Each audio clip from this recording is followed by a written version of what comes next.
36 at 66. 66 na po ang anyong lingkod. I'm keeping what Herbalife Nutrition gave me. Good health, losing 25 pounds in the process, and some inches in my waist. Na po, yan, kita naman sa picture na alagaan ko po ang aking katawan healthily, actually, actively. And I enjoy almost all the product, but I can say na di mawawala sa everyday life ko aside from the shake, aloe, and tea. Talaga pong yung ating Nightworks and Cell Complex that help me so much with my healthy aging. Ano po? Before Herbalife, I was an insurance company employee. At doon, nakasali ako sa weight loss challenge. Ano po? And sa weight loss challenge po na yun, yun, nangyari po ang dapat mangyari sa akin. Ano po? Tapos sa pagiging empleyado ko po na everyday my work as an officer po sa 3T Reinsurance, I am into calling, ano po, foreign companies natin, foreign customers, ganyan. Yun po yung naging parang hindi naman boring kasi I enjoy talking to them.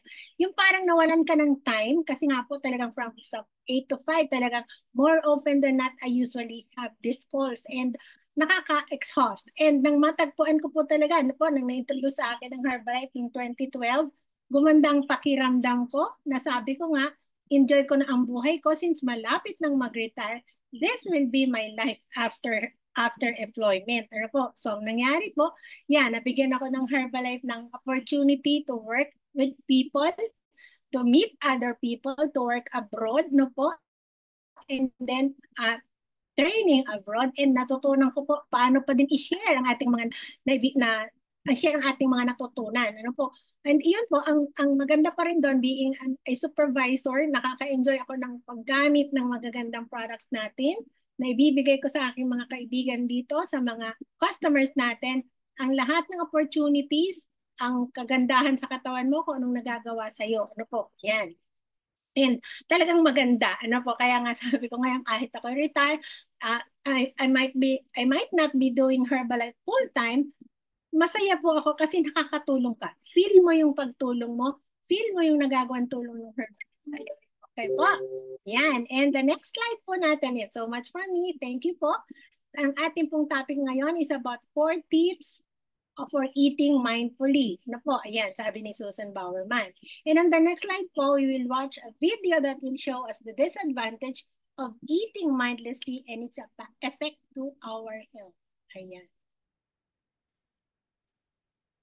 In an experiment in a restaurant, people were randomly seated near strangers who overeat. What happened?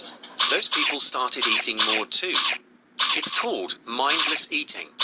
That's because behavior can spread like germs and have a big effect on your health. In the UK right now, there's an obesity epidemic, with over 2/3 of people overweight. Research has proved that the average obese person is more likely to have obese friends, and friends of friends, and friends of friends of friends who are also obese. In fact, if a mutual friend becomes obese, it triples your risk of being the same. You may not know him personally, but your friend's wife's co-worker can make you fat. So what's happening here? One reason is imitation, often unconscious. When you see someone eating, it fires up the same part of your brain as if you were actually eating. It's like our brains are practicing. And that makes it more likely we'll do such things in the future. Another reason is we reset our expectations. We look around our network and perhaps see people gaining weight. And that unconsciously adjusts our concept of an acceptable size. A larger body becomes more acceptable. That doesn't necessarily mean that you will put on weight as a result. Just that unwittingly, you may be less critical of a friend who is putting on weight. So what is the answer to the obesity epidemic?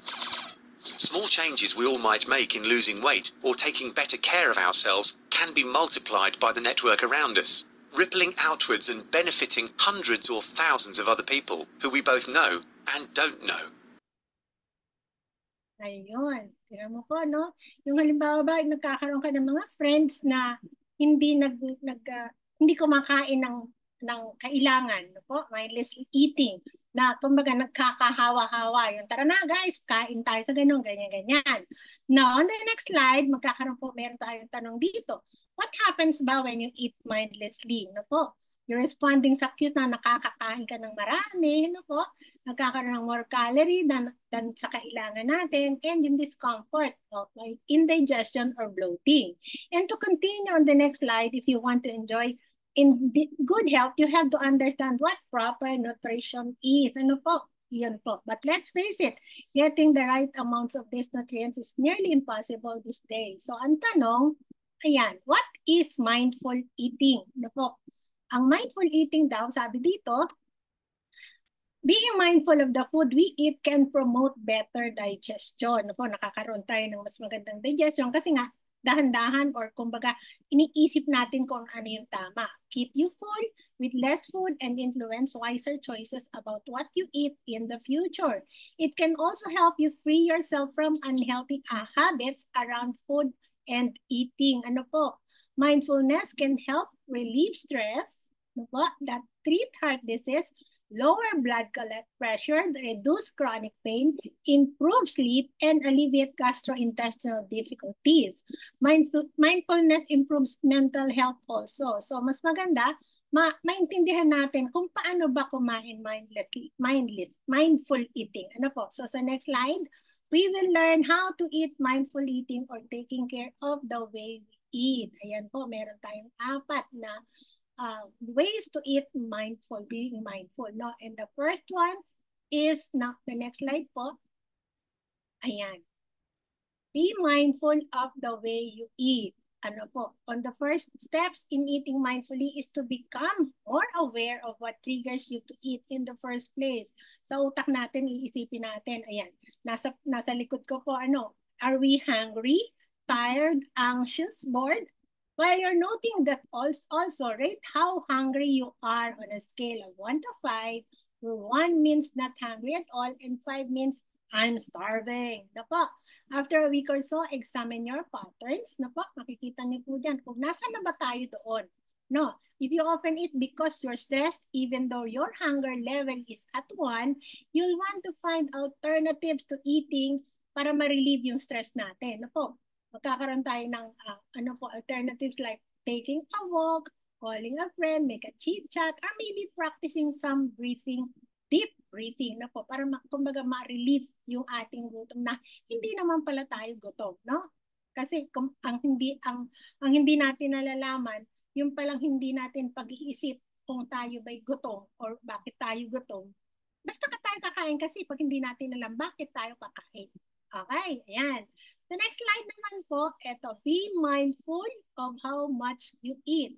While you're making note of why you eat, also make a note of how full you are after you're finished. No po, yung practice natin ng portion control, ayan po, nasa screen natin, help you to learn how much food it takes to satisfy your hunger, which might be a lot less than the amount you want to eat. No po, kasi minsan pagka hindi tayo nagkakaroon ng isip na gano'n bang karaming kakainin ko, malalagay natin lahat sa plato. Wherein, kung meron ka niyan in mind, itong mga nasa picture na to, maiintindihan mo na mas maganda pala yung tama lang ito, naiisip na konti lang nito. At least marami kang nakain sa konti-konti, pero just the same, yung pa rin, yung portion pa rin. Opo. And since we tend to eat whatever amount you serve, start by serving yourself yan, smaller portion, no? Also, learn to stop eating when you're comfortably full, even if it means leaving some food on your plate. Pag naparami, oops, kaya nga pala, kailangan konti lang. So, let it be. Iwan natin yung plate natin. Okay? Ayan. Sa third naman po,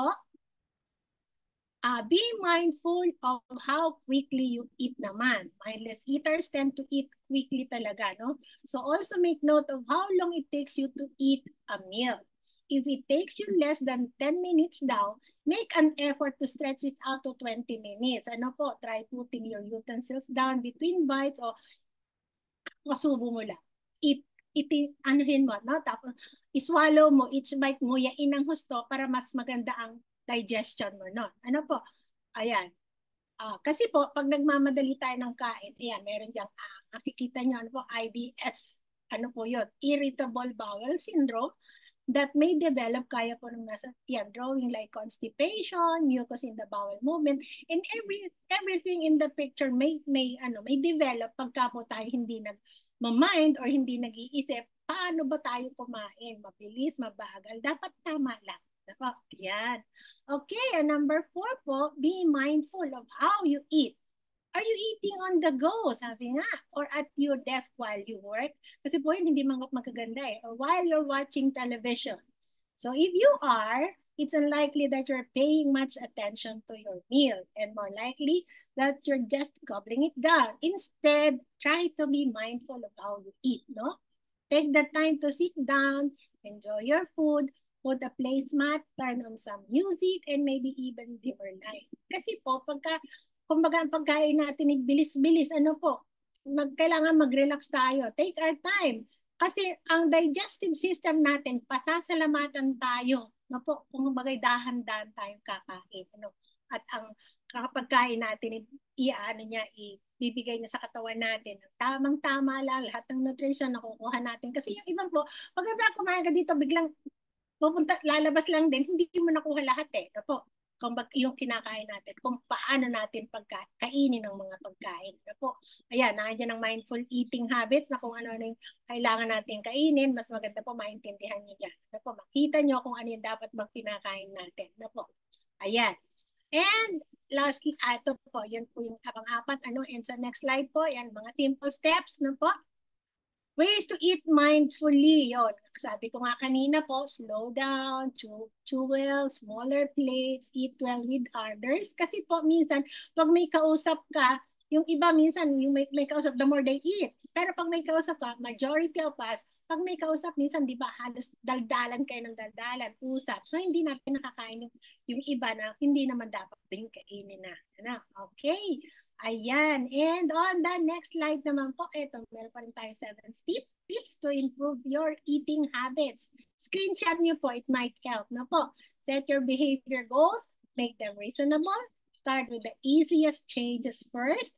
Don't think forever. Kasi po, pagkano naman, iibahi-bahi naman natin ang eating habits natin.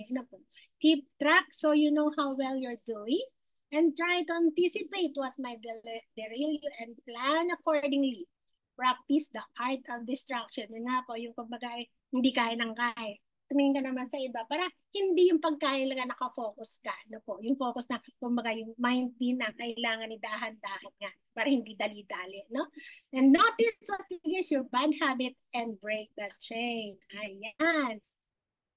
And po, sa huli, ito po yung ating live your best life start now. Include Herbalife makes it complete healthy breakfast in order to reach your goal easily. Live your best life start now.